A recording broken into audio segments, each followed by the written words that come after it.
Jangan lupa like, comment, and subscribe, and subscribe, and subscribe, and subscribe.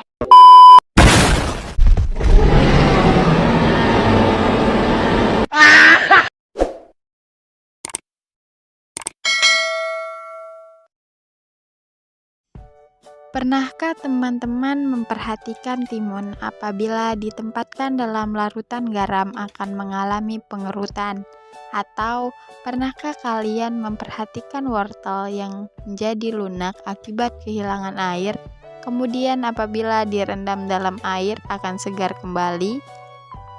Peristiwa ini berhubungan dengan konsep tekanan osmotik. Lantas, apa sih yang dimaksud dengan tekanan osmotik?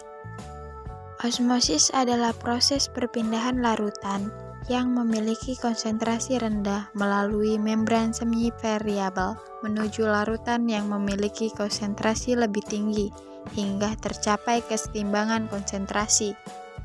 Sedangkan tekanan osmotik dilambangkan dengan V adalah tekanan yang harus diberikan untuk menghentikan proses osmosis dari larutan encer atau pelarut murni ke pelarutan yang lebih pekat. Misalnya, kita memiliki dua larutan gula dengan konsentrasi yang berbeda yaitu 10 molar dan 4 molar. Nah, harus diingat bahwa di dalam larutan terdapat molekul pelarut yaitu air dan molekul zat pelarut yaitu gula, di mana untuk konsentrasinya tinggi mengandung jumlah partikel gula yang lebih banyak. Nah, kita masukkan larutan gula 10 molar ke dalam tabung U sisi kiri dan larutan gula 4 molar ke dalam tabung U sisi kanan. Dalam hal ini, pada bagian tengah tabung U terdapat membran semi variabel dan hanya molekul air saja yang dapat melewati membran semi permeabel.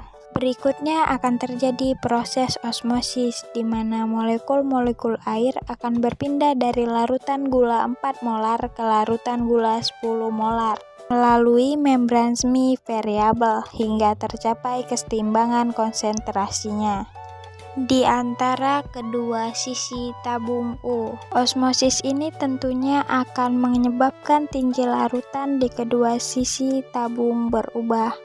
Lalu, bagaimana kita menghentikan osmosis ini? Peristiwa osmosis ini dapat dihentikan dengan memberikan tekanan seperti yang ada di gambar, dengan memberikan tekanan untuk menghentikan osmosis. Nah, besarnya tekanan yang harus diberikan untuk menghentikan proses osmosis inilah yang disebut dengan tekanan osmotik.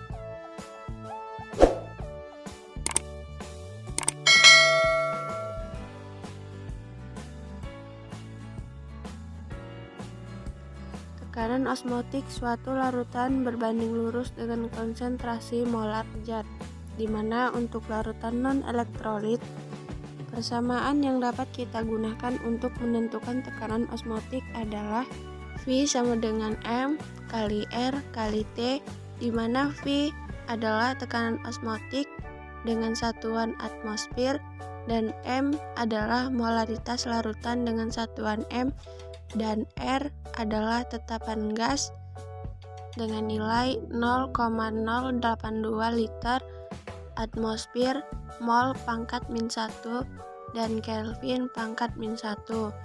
T sama dengan suhu dengan satuan Kelvin, maka berikutnya M sama dengan massa zat terlarut dibagi massa molekul relatifnya dikali 1000 dibagi volume larutan.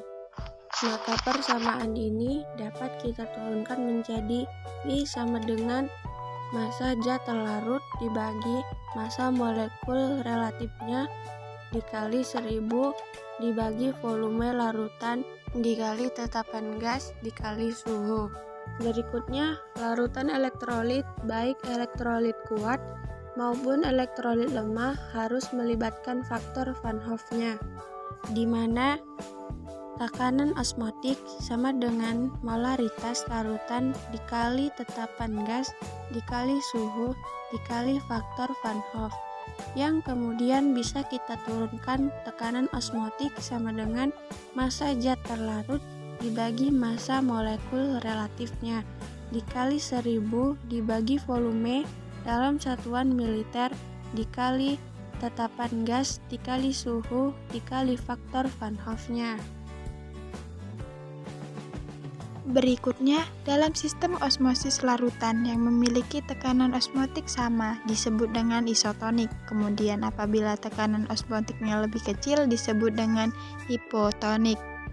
Dan sedangkan apabila tekanan osmotiknya lebih besar dibandingkan larutan yang lain, maka disebut dengan hipertonik.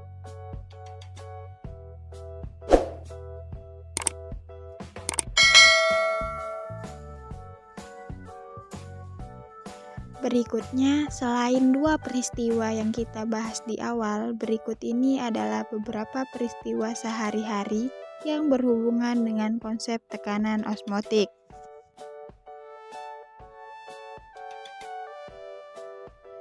Pertama, pemanfaatan garam untuk membasmi hama seperti keong dan lintah. Kedua, penggunaan obat tetes mata yang dibuat mendekati isotonis dengan cairan mata agar tidak menimbulkan rasa nyeri dan tidak menyebabkan keluarnya air mata. Ketiga, penggunaan infus yang dibuat isotonis dengan cairan intrasel agar sel-sel darah tidak mengalami kerusakan. Berikutnya, pengelolaan air limbah menggunakan cairan hipertonik melalui membran semi-permeabel.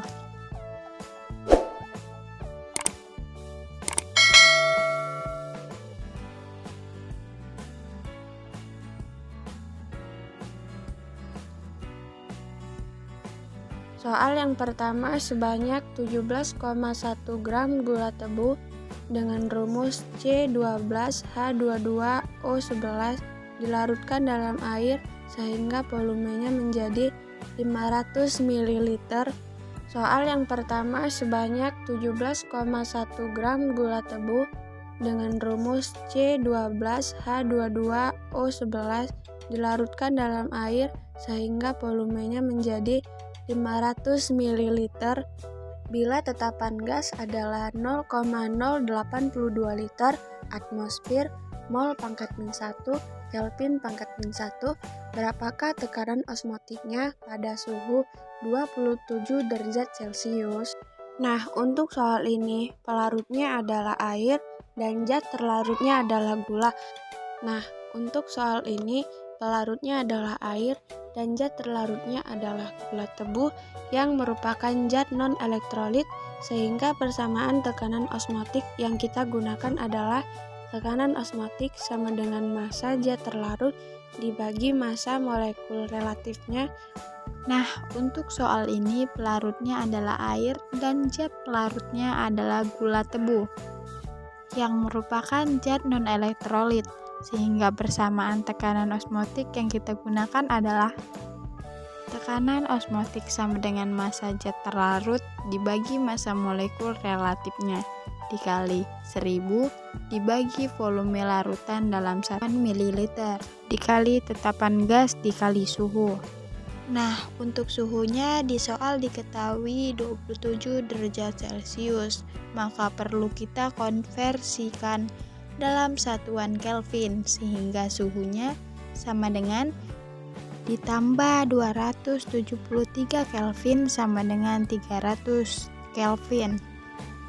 Nah, untuk data yang lain semuanya sudah diketahui di soal, maka langsung saja kita substitusikan sehingga tekanan osmotik sama dengan 17,1 gram dibagi 342 gram per mol dikali 1000 dibagi 500 liter pangkat min 1 dikali 0,082 liter atmosfer mol pangkat min 1 Kelvin pangkat min 1 dikali 300 Kelvin, maka hasilnya adalah 2,46 atmosfer. Soal yang kedua, sebanyak 0,01 gram protein dilarutkan ke dalam air sehingga volume larutan 25 ml. Bila tekanan osmotik larutan sebesar 1,25 mm Hg pada suhu 25 derajat, hitunglah massa molekul relatif atau MR protein tersebut. Nah, untuk soal ini pelarutnya adalah air dan zat terlarutnya adalah protein yang merupakan zat non-elektrolit, sehingga persamaan yang kita gunakan adalah tekanan osmotik sama dengan massa zat terlarut dibagi massa molekul relatifnya dikali 1000 dibagi volume larutan dalam satuan mililiter dikali tetapan gas dikali suhu. Untuk tekanan osmotiknya di soal diketahui 1,25 mm Hg. Nah, ini harus kita konversi terlebih dahulu ke satuan atmosfer. Ingat bahwa 1 atmosfer sama dengan 760 mm Hg, sehingga tekanan osmotiknya sama dengan 1,25 mm Hg dikali 1 atmosfer per 760 mm Hg. Hasilnya adalah 0,00164 atmosfer.